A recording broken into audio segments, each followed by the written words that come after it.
Okay, so I made a video about how Selena Quintanilla came to me and was giving me insight and clarity about what happened when she was alive, and she wanted that to be shared so that her story can be told to the world and that her truth can come out.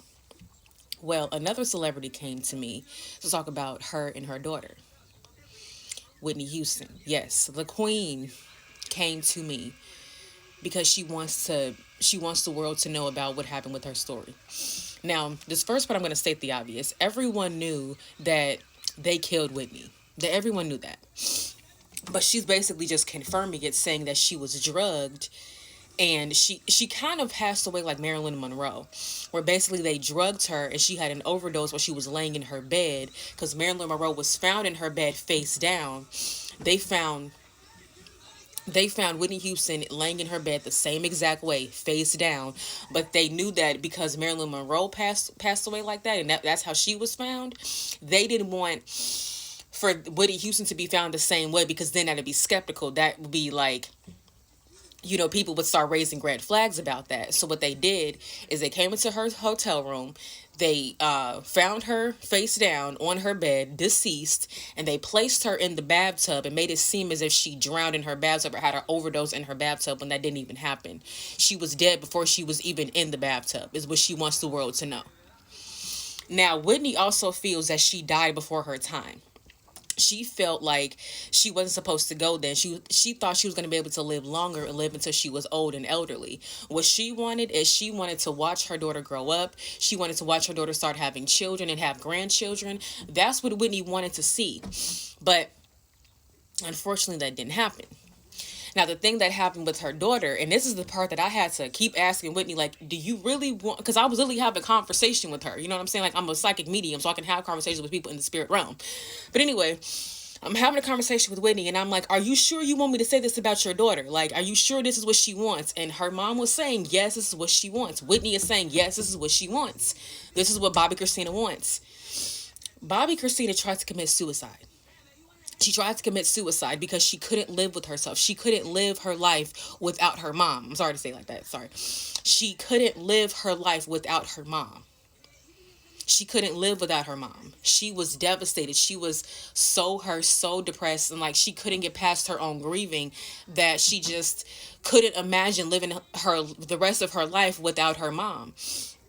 So she wanted to be with her mother, so she tried to commit suicide, but she was unsuccessful with it. So when they brought her into the hospital, when she was having all those complications, she was having complications from her trying to commit suicide.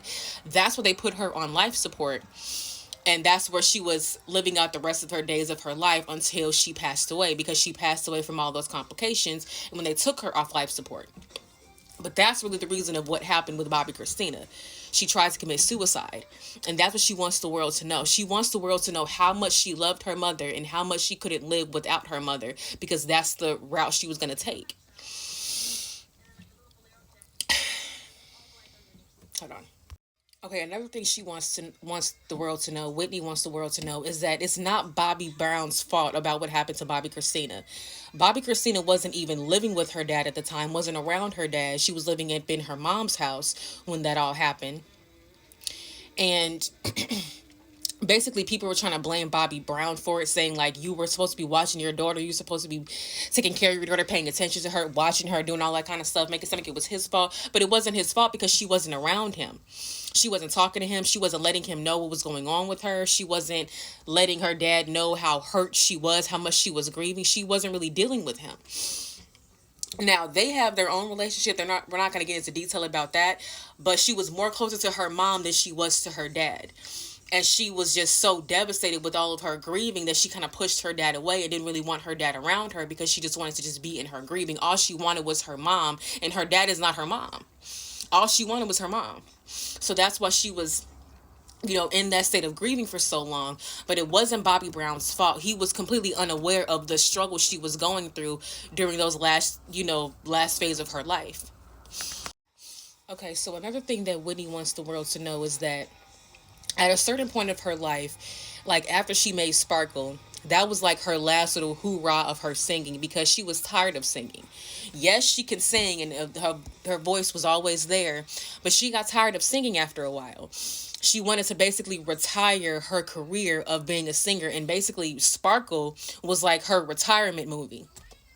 And she went back to her roots at the end of the movie when she was able to sing His Eyes on the Sparrow in the in the church, like sing a gospel song, because that's how she started out. So she basically retired her singing career with the movie Sparkle.